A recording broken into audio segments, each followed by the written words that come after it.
اللهم صل على محمد وعلى آل محمد وبارك وسلم. أعوذ بالله من الشيطان الرجيم. بسم الله الرحمن الرحيم.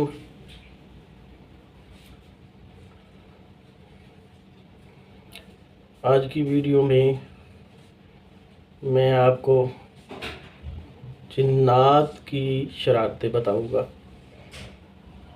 جنات کی عداوتیں اور دشمنیاں، ان کے متعلق جو میرا ایک ذاتی تجربہ اور ایک محنت پر کام کرتے ہوئے ایک واقعہ رونما ہوا، وہ میں آپ کو اس کی تفصیل بتانا چاہتا ہوں، کارگزاری بتانا چاہتا ہوں۔ ایک دن ایسا ہوا کہ مجھے ایک ایسی جگہ پہ جانا ہوا جہاں مجھے بتایا گیا کہ یہ حویلی ہے۔ وہ ایک گاؤں تھا، گاؤں کے اندر جس کو حویلی کہتے ہیں تو مٹی کی دیواریں ہوتی ہے، اور کوئی 1 کنار 2 کنار 3 کنار 4 کنار 5 کنار ایک کھیت، ایسے حویلی، اس کو کمرے بنے ہوئے ہوتے ہیں، اس کو حویلی کہتے ہیں، اور لوگ رہتے بھی ہیں وہاں اور اپنے معاملات کرتے ہیں، زمین کو استعمال بھی کرتے ہیں، چھوٹی بھی جگہ ہوتی ہے، بڑی بھی جگہ ہوتی ہے۔ غالباً 2 کنار کی وہ جگہ ہوگی تقریباً، تو مجھے وہاں جانا پڑا، کافی لمبا سفر تھا۔ مجھے بتایا گیا پہلے ہی کہ اس حویلی کے اندر جنات پتھروں اور اینٹوں کی بارش کرتے ہیں، مارتے ہیں، پھینکتے ہیں۔ تو انہوں نے مجھے یہ بات بتائی تو میں نے حامی بن لی۔ میں عملیات کا کام آج سے یہ تقریباً 18-19 سال پہلے کی بات ہے۔ میرا ایک دوست تھا، میں نے اس کو ساتھ لیا، میں ایک موٹر سائیکل 125 کے اوپر ہم یہاں سے روانہ ہوئے فیصل آباد سے، اور وہ تقریباً سفر بنتا تھا کچھ 70 کلومیٹر، 70-80 کلومیٹر کا سفر تھا۔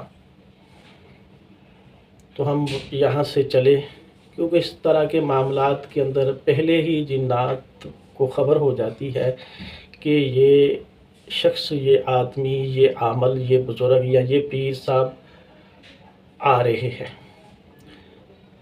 تو خیر میں نے اپنے تمام اعمال کیے، اپنا حفاظتی حصار لگایا، اور ہم فیصل آباد سے نکل گئے،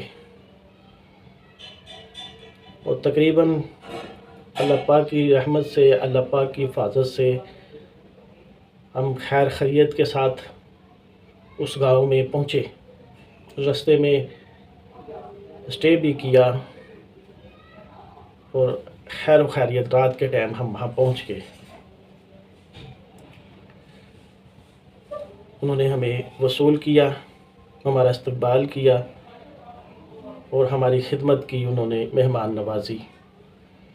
پھر اس کے بعد جو ہے وہ کام شروع ہو گیا کہ ہم کیسے اس معاملے کو حل کریں۔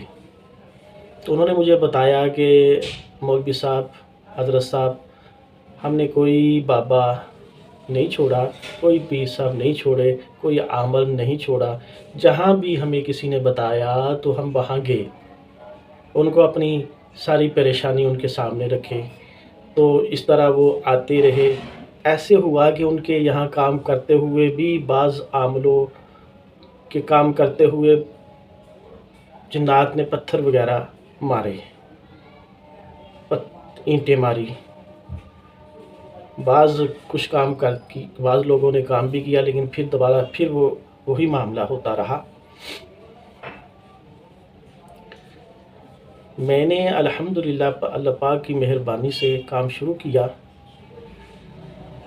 میں نے اس انداز سے کام کیا کہ مجھے یہ سارا پتہ چل گیا کہ یہاں تو بڑے بڑے عامل آئے ہیں، یہاں بڑے پیر بزرگ حضرات آئے ہیں، تو اس چیز کا تو مجھے سینس تھا کہ کسی کے پاس کوئی غلط آدمی بھی ہوتا ہے تو کوئی نہ کوئی چیز تو اس کے پاس ہوتی ہے، چاہے غلط چیز ہو صحیح ہے تو وہ اللہ کے احکامات کے اوپر رسول پاک صلی اللہ علیہ وسلم کی پیروی کرتے ہوئے وہ علاج وغیرہ کرتے ہیں۔ تو اسی حساب سے میں نے وہ حساب لگایا کہ یہ تو پھر اس کا پھر کیسے اس معاملے کو حل کیا جائے۔ تو جان فیصل آباد سے جانے سے پہلے اللہ پاک نے میری شرح صدر کھولی، میرے سینے میں ایک بات ڈالی میرے سینے میں، تو میں نے اسی بات کو لے کر وہاں کام شروع کر دیا۔ الحمدللہ میرا کام کرتے ہوئے کوئی شرارت نہیں ہوئی۔ میں نے اللہ کا شکر ادا کیا کہ اللہ پاک نے جو میری شرح صدر کھولی تھی، میرے سینے میں جو بات ڈالی تھی، اسی انداز کے اندر میں نے کام کیا، اور وہاں نوری علم کے ذریعے میں پوری حویلی کو کیل دیا یعنی کہ حصال لگا دیا۔ تو اس کے بعد میں نے اللہ کا شکر ادا کیا کہ اس دوران کوئی شرارت نہیں ہوئی، میری عزت اور ایکسپیکٹ اس مخلوق نے بھی کی، میں نے بھی ان کی عزت اور ایکسپیکٹ کی، میں نے ان کو تنگ نہیں کیا، انہوں نے میری بات کو مان لیا اور معاملہ صلح صفائی کے ساتھ حل ہو گیا۔ یہ عمل لوگ اس چیز کو سمجھتے ہیں۔ خیر انہوں نے میری بات مانی اور میں نے ان کی بھی ایکسپیکٹ کی، میں نے ان کا بھی شکریہ ادا کیا، لیکن بات یہ تھی کہ یہاں پھر کچھ دنوں کے بعد پھر یہ معاملہ شروع ہو جاتا ہے، لیکن الحمدللہ اس کے بعد جو اعمال تھے وہ میں نے ان کو دیے، کیا کرنا ہے، دم کیا ہوا پانی کے چھڑکاؤ وغیرہ جو سارے اعمال ہوتے ہیں، جو قرآنی احکامات پڑھنے کے لیے، وہ انہوں نے تمام اعمال کرنے شروع کر دیے۔ کچھ عرصے کے بعد وہ مجھ سے دوبارہ ملاقات ہوئی، لیکن دوران علاج جو ہے انہوں نے مجھے یہ بتایا کہ چھوٹے چھوٹے کنکر ایک دفعہ آئے ہیں، اس کے بعد ہمارے ساتھ کوئی معاملہ ڈینجرس نہیں ہوا۔ تو کہنے کا مقصد یہ ہے کہ اللہ پاک کے احکامات کے اندر کتنی پاور ہے بھائیو دوستو، کتنی طاقت اور قوت ہے۔ اگر انسان سچائی کو لے کر چلے تو اللہ کی غیبی مدد ہوتی ہے۔ جب اللہ کی غیبی مدد ہوتی ہے تو فرشتوں کا اترنا بھی بن جاتا ہے، فرشتے بھی اترتے ہیں۔ جو سچے لوگ ہوتے ہیں، جو اس کام کو انسانیت کی خدمت سمجھ کر کرتے ہیں اور انسانیت کو درد سے نکال کر آسانی کے راستے پر گامزن کر دیتے ہیں، تو اس پر اللہ پاک کی مدد اور اللہ پاک کے وعدے، جو اللہ پاک نے انسانوں کے ساتھ وعدے کیے ہیں، وہ اللہ پاک پھر اپنے وعدوں کو پورا کرنے والے ہیں۔ اللہ سچے ہے، اللہ ہر عیب سے پاک ہے۔ الحمدللہ یہ معاملہ قرآن و حدیث کے اندر رہ کر میں نے حل کیا، اور اللہ کی مدد اترتی ہوئی میں نے اپنی آنکھوں سے دیکھی۔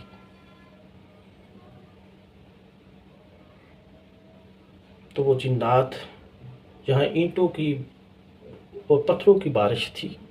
بھائیو دوستو، بزرگوں اور معزز حضرات، آپ نے کبھی آپ نے اخباروں کے اندر سرخیاں لگی ہوتی ہے کہ فلاں گھر میں جنات نے پتھروں کی بارش کر دی، تو ایسا ہی ڈینجرس معاملہ تھا۔ میں اس بات کو آپ کو بتانے کا مقصد یہ ہے، جب قرآن جیسی کتاب ہمارے پاس ہے، حضور پاک صلی اللہ علیہ وآلہ وسلم کی ذات عالیہ کے اعمال ہے، تو پھر یہ انہوں نے ہمیں ہر چیز کے متعلق رہنمائی ہماری فرمائی ہے۔ اللہ پاک کی ذات عالیہ نے ہماری قرآن کے اندر انسانیت کے ساتھ جو ہدایات اور جو احکامات دیے ہیں، وہ اللہ پاک نے ہر آسانی کے اوپر گامزن رہنے کے لیے جو احکامات بتائے ہیں، اس احکامات کو ہم کریں گے تو اللہ پاک کی خصوصی رحمت اور مدد آتی ہے۔ جب انسان احکامات الہی اور احکامات رسول پاک کو پورا کرنے کی محنت کرے گے تو یہ مخلوق انسانیت کو تنگ نہیں کرتی۔ اگر ایسی معاملات ہوتے ہیں تو احکامات الہی اور احکامات رسول پاک کے اندر رہ کر انسان زندگی گزارنے کی محنت کرے گا، اعمال کرے گا، تو یہ مخلوق انسان کو کچھ نہیں کہتی، تنگ نہیں کرتی۔ جب ایسا معاملہ ہوتا ہے تو آپ کے پاس احکامات الہی ہے، احکامات رسول پاک ہے۔ آیت الکرسی کا اہتمام کرنا اللہ پاک حفاظت فرما دیتے ہیں۔ سورۃ بقرہ کی آخری 2 آیتیں ہیں، اس پر عمل کرنا، اس پر محنت کرنا تو یہ معاملہ آسان ہو جاتا ہے، یہ معاملہ ہوتا ہی نہیں ہے۔ تینوں کل ہے، سورۃ اخلاص اور سورۃ فلق اور سورۃ الناس، اس پر محنت کرے تو یہ چیزیں بھاگ جاتی ہے، انسان کی وہ اس جگہ کو چھوڑ دیتے ہیں۔ بھائیو دوستو، لا الہ الا وحدہ لا شریک لہ وحدا صمدا لم یلد ولم یولد ولم یکن لہ کفوا احد۔ اس کی 3 تسبیح کر کے اول آخر درود پاک 33 دفعہ پڑھنا ہے، اور پانی کے اوپر 5 پھونکے مارنی ہے، پانی دم ہو جائے گا۔ پوری ایسی جگہ پر چھڑکاؤ کرنا ہے، دیواروں کے اوپر، زمین کے اوپر، چھتوں کے اندر، تو یہ چیزیں چلے جاتی ہے اس جگہ چھوڑ کے کہ اب ہمارا یہاں گزارا کوئی نہیں ہے۔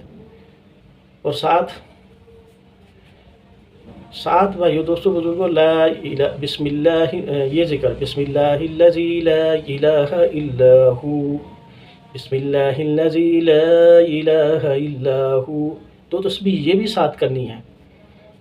سورۃ فاتحہ، آیت الکرسی، سورۃ بقرہ کی آخری 2 آیت، تینوں کل 3 مرتبہ، اول آخر 3 مرتبہ درود پاک پڑھ کے 3 پھونکے پانی کے اوپر دم کرنی ہے، اور پانی پینا بھی ہے، اور ایسی جہاں یہ شرارتیں ہوتی ہیں وہاں اس کا چھڑکاؤ کرو، اور کپڑے اپنے کپڑے دم والے پانی کے ساتھ دھونے ہیں، پانی پینا بھی ہے۔ سبھی جتنے گھر میں لوگ رہتے ہیں انشاءاللہ وہ مخلوق چلے جاتی ہے، نہ جائے تو وہ جل جاتی ہے۔ تو سمجھدار مخلوق جو ہوتی ہے وہ چلے جاتی ہے، ایسا جاتی ہے وہ پیچھے مڑ کے بھی نہیں دیکھتی۔ ایسے معاملات کم از کم 40 دن ضرور کرنا ہے اس جگہ پہ۔ اس کے بعد بھی کبھی یہ ایسا محسوس ہو تو پھر دوبارہ وہ عمل شروع کر دینا، انشاءاللہ وہ پھر معاملہ آپ کا حل ہو جائے گا۔ کون سا یہ مشکل معاملہ ہے، تھوڑی سی محنت ہے، اور اللہ کی مدد اپنی آنکھوں سے دیکھو گے۔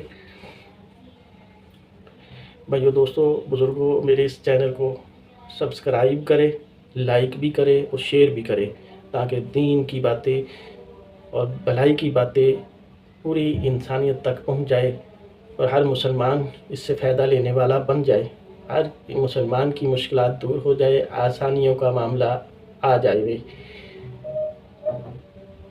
تو دین کو زندہ کرنا بہت بڑی سعادت ہوتی ہے، اس پر اجر عظیم ہے، اس میں گھبراہٹ کا بالکل معاملہ نہیں کرنا چاہیے۔ ہمارے نبی صلی اللہ علیہ وآلہ وسلم کی بڑی سنتوں میں سنت ہے، آپ نے تبلیغ، دعوت و دین کو زندہ کرنے کی محنت کی بہت زیادہ تاکید فرمائی ہے۔ اللہ ہر انسان پر رحم فرمائے۔ السلام علیکم ورحمۃ اللہ۔